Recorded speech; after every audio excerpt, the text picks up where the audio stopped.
Hi, Scott. ROCKFILE back with another podcast for you. Let's talk about the late, great Stevie Ray Vaughan. Stevie Ray Vaughan's birthday is today, and I don't do too many of these podcasts where I talk about like dates in history or whatever, but as we get farther and farther from the date he died, which was 1990, quite some time ago, I feel that maybe people are going to forget about him at some point. But it was funny when I typed into Google today, Stevie, just to look him up. I was playing some songs on the radio, that kind of thing. He came up third behind Stevie Wonder and Stevie Nicks, so I think that's pretty good.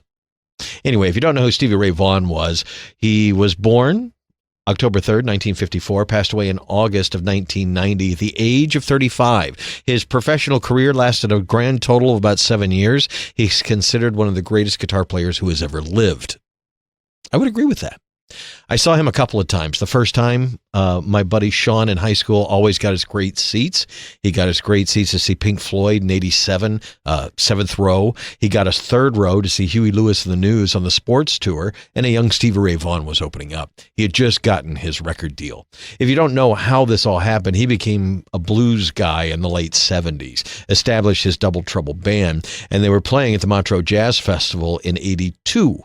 David Bowie saw him play, contacted him to do some blues guitar on Let's Dance in 83. That was heard and spread around to record labels, who eventually Epic Records signed him in 1983, and the rest is history. He dealt with alcoholism and drug addiction, a lot of personal struggles. And if you don't know the story of how he passed away, he was playing a concert event with a whole bunch of blues players, including Eric Clapton. And Eric Clapton's vehicle, I believe it was a helicopter, was leaving, and Stevie Ray Vaughan was in a hurry. So Eric Clapton gave up his seat to Stevie Ray Vaughan, and the helicopter crashed. Everybody on board was killed. I was on the air that day and had to announce it. It was pretty awful. I am not the biggest blues guy, but I love Stevie Ray Vaughan. He did something different with the blues, that rock and blues thing that came out of Texas. That was, other guys have done it. He wasn't the first one, but there was just something about his playing. As a musician myself, growing up playing trumpet and things like that, in the band, there was always like one. Everybody was pretty good. Everybody was practiced. We were a darn good band. A lot of us became even better, solo and ensemble festival, winning awards and all that kind of stuff. But there was always one musician in the band who was always just on a next level. I remember in my early days of high school band, there was a guy named Max Kleinstuber, and I haven't looked him up lately. I love that name. But in high school, he was playing with the Atlanta Symphony. He was a clarinet player. A clarinet player in high school was so good, he was playing with the Atlanta Symphony. And so throughout my career, there's a lot of great musicians, a lot of great players, a lot of great singers, but like 1% is that something special. And Stevie Ray Vaughan was that. The first time I saw Stevie Ray Vaughan, like I said, he's an opening act in a giant arena, a sold-out arena. Huey Lewis and the News were at their peak. The hits were on the radio. The album had already gone platinum. There were Grammy Award nominations. The tour was just massive.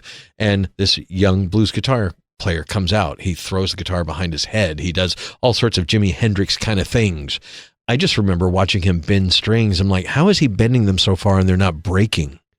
He had big hands, big fingers, and he gripped that guitar, and the strength of his playing, the passion, and he would throw his head back and close his eyes and get lost in the song.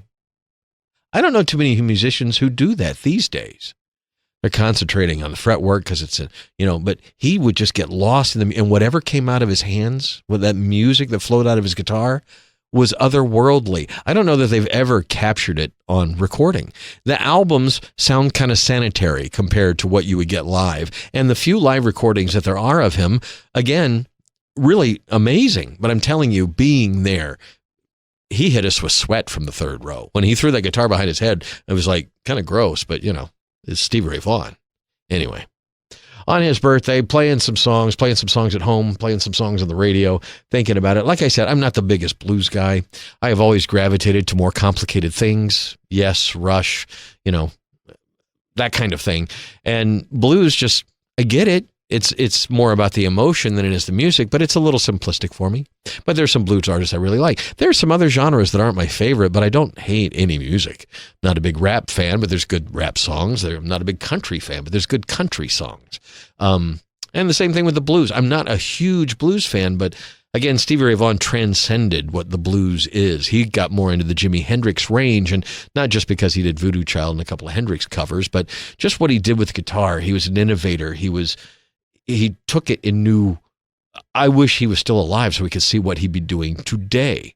You get a chance, go pick up those old albums. The first one, the last one, anything in between, they're all solid. They're blues rock, if you will. A lot of the songs you'll be familiar with from the radio probably, but check them out. Let's not forget one of the greatest talents. There's another one out there, Michael Hedges. I'll have to do a podcast about him. A jazz guy who used to play with his finger tapping style that Joey Eppard and a few other people play with today. We'll do another podcast. But anyway, Stevie Ray Vaughan, it was his birthday today. I felt like we should put something down, and so I have. Did a podcast about Stevie Ray, and I hope you check out his music. His brother Jimmy Vaughan played in the Fabulous Thunderbirds. They had some other projects. They did a Vaughan Brothers album that's also available. That was okay. Again, the recorded stuff doesn't match what he could do live. Just an incendiary live performer.